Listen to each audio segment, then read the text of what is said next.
Great. Welcome. Today, I'd like to share with you some lessons that I've learned over the years about how to transform behavior at societal scale. And when I say society, I'm talking mainly about my work in China. Let's see. Okay, great. This is me in Tromsø. I'm the chairperson of one of the leading environmental organizations in China. And over the years, as I've worked across many different countries, many different industries, I've been involved in a lot of different disruption. Some of it unexpected, some of it we've catalyzed to try and accelerate the greening of China. And today, I'd like to share with you some thoughts about how to catalyze this change in a way that's welcomed, in a way that's mindful, positive, and even gracious. I'd like to share with you these 4 stories. Love words, walk along new roads, peeing in a mine, and unspoken acts. As an environmentalist, to be honest, I'm very frustrated with the last several decades of work. Really, how many people are living a sustainable lifestyle? Very few. I think really we failed. Right? We failed to go beyond the 10% of the population to interest them and engage them in living a sustainable lifestyle. And that's because we use white papers and we use facts and more verified facts, and we're not getting anywhere. That's because the heart does what it wants. It wants to feel special. It wants to feel loved. In 2013, when I was part of the Global Agenda Council on the World Economic Forums for Sustainable Consumption, I met this woman, Professor Sheena Iyengar of Columbia University. And she wrote this book, she's a choice expert, and she basically said that people's choices are shaped by how good it makes them feel. So they might buy that fur coat, even though the facts point to animal cruelty, even though they feel guilty about it, because the fur coat might make them feel special. So how can we rewrite a new love story when we want to create behavior change? In 2010, after years of working on infrastructure in China, from smart grid to eco-cities to clean energy, etc., I realized that we can work on clean energy supply and energy efficiency all we want, but unless we get people to change their behavior on the consumer demand side, on the business demand side, we won't have a sustainable world. So we started this program called China Dream to really identify a vision for a more sustainable life that we could present China that they can fully embrace. And what we were doing, with the help of a lot of ad agencies, storytellers, sustainability experts, cultural experts, is really trying to reshape consumer behavior by retelling the story of sustainability through the language of personal prosperity. And in China, what that meant was working together to go on this journey from survivability, from safe food, air, and water, to livability, livable, walkable, safe neighborhoods, to thrivability one day, where we have personal health and wealth. So the lesson that I learned, the key insight, is that vocabulary matters. How you talk about things, even if it's the same thing, really matters. And this insight has shaped all of our work at JUICE in behavior change from then on. You might not know, but in China, in 2012, Xi Jinping adopted this concept of China Dream, and I would say that in China, we cannot doubt that economic growth cannot come at the price of environmental detriment. So the China Dream is clearly cemented in sort of this harmonious, sustainable vision. The one secret that I would like to share with you today is that we need to embrace more feminine energy into industries that we want to change, into companies that we want to have a future, and into ourselves, the most difficult of all. And I say that lastly, not lightly, but as somebody who's trained as an electrical engineer at MIT, I had a very different way of, viewing the world many years ago. And I've really had to go deep inside internally to change myself so I could change the world. As an example, one of the things that I do, I'm a professor at the China Academy of Governance on sustainable cities, and we've taught about 1,000 mayors and urban planners across China to date. In fact, across 3 of these academies in mandatory government training. And what we did was really translate best practices around the world into something that China could understand. This is the former Deputy Mayor of London talking to our class about the Climate Action Plan. And I would say that this is something that really required feminine energy, a different approach to teaching eco-cities or city development than before. This is some of the work that we did to introduce smart grid, this concept that revolutionized the electrical grid into China. In 2007, we were the conveners, the JUICE China Smart Grid Cooperative, of some of the leading smart grid experts into China to talk about how we can bridge markets from US and China and technologies to help translate that into probably the most impactful program that we've ever worked on. You can see that in the previous picture and this picture is completely male except for me and maybe a couple other females. I think that it was necessary at this time for me to bring out the feminine energy in me and in JUICE to be able to convene and collaborate, much like Birgit Leoden here at Norrköping or Gunhild Stordalen in EAT Forum in Norway. These are the types of feminine energy that I'm talking about to transform and catalyze change. I don't have a lot of time today, but I would like to refer you to a speech that I did several years ago about cultural bridges. And this talks a lot more about how this really is sort of a new soft skill that every child, I believe, needs to have in order to have a job in the future. I'd like to point to China and why we develop the way that we've developed, why we've had this rapid green rise in this 10 years, a single decade, is mainly because of who is at the leadership. And in fact, Hu Jintao, the last administration, was all technocrats. It was scientists and engineers that I teach at the academy.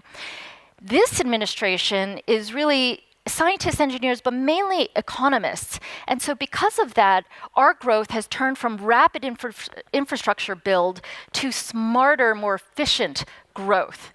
What I'd like to basically argue is that we need all industries now to think about how to move from alpha masculine, hierarchical, centralized, to a new connectivity by embracing the feminine and collaborating, connecting.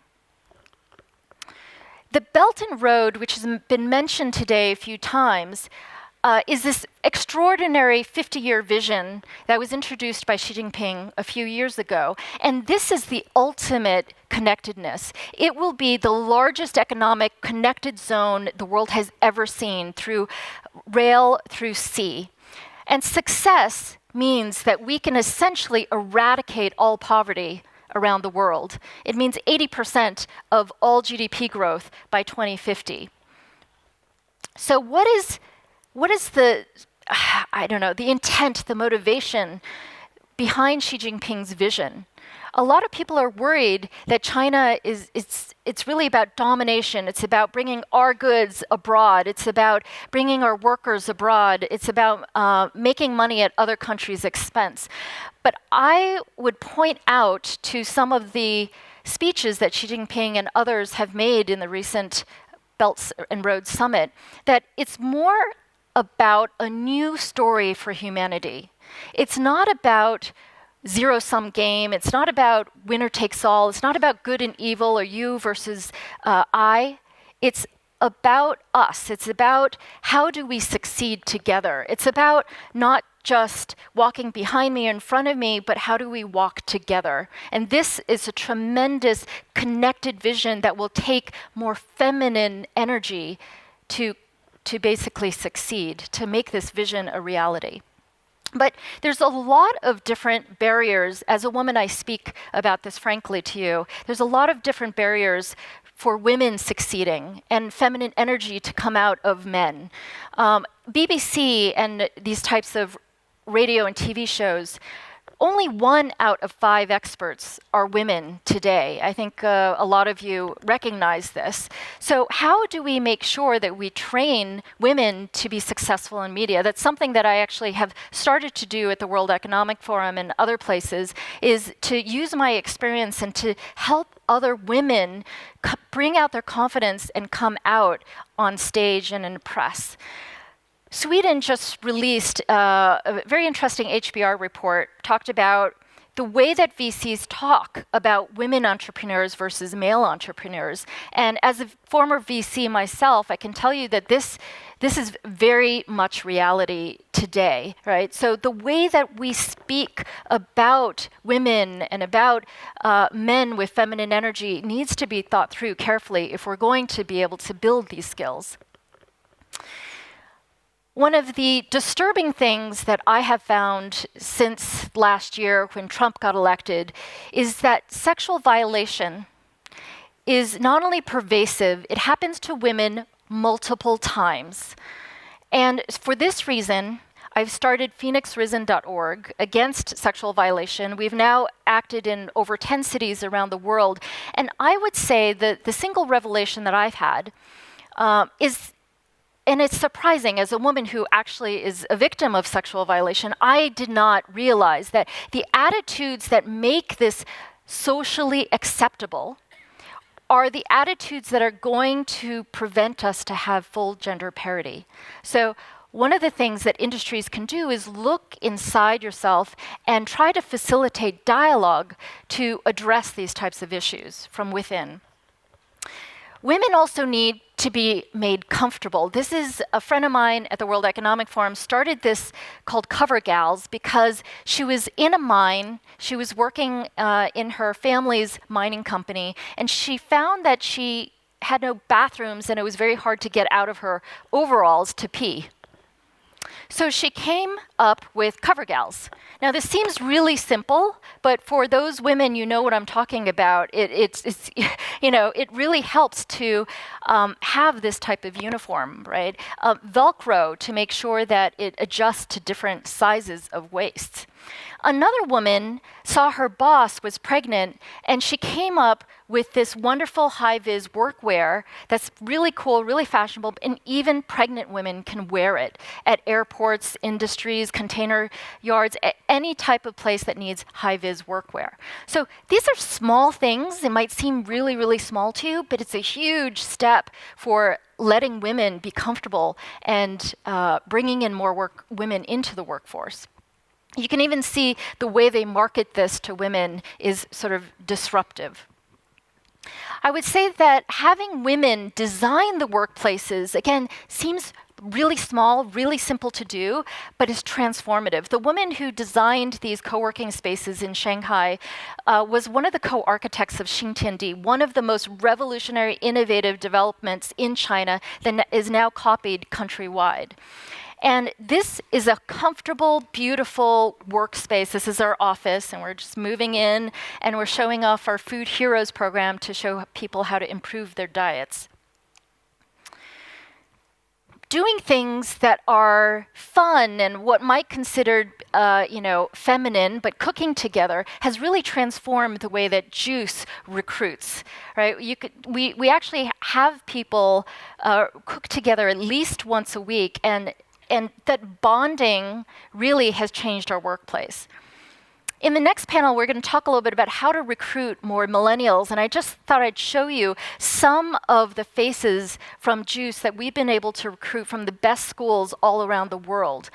And I think the reason why we've been able to do that is because we've focused on purpose. Right? Again, something that is maybe seen as more feminine energy, that you need to look inside yourself. I think that everybody who's a millennial and everybody who's about to retire, everybody should be looking at how can we serve people, not just be more efficient, cut costs, or increase our revenue. So I think the reason why Juice has been able to recruit such young, interesting, high-end talent is because we keep in mind this old Maori saying of "He aha te me nui o te ao, he tangata, he tangata, he tangata," which is what is the most important thing in the world? It's the people. It's the people. It's the people. So with the next panel, I'd love to discuss how can the shipping industry fully embrace this feminine energy to disrupt in a mindful way the whole entire industry. What does a women-centered shipping industry look like? How can we make women feel safer in the shipping industry?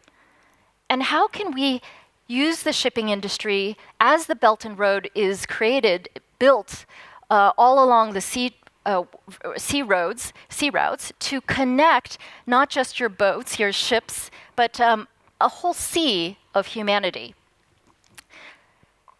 How can we, instead of talk about logistics, create a whole new love story about purpose and personal prosperity?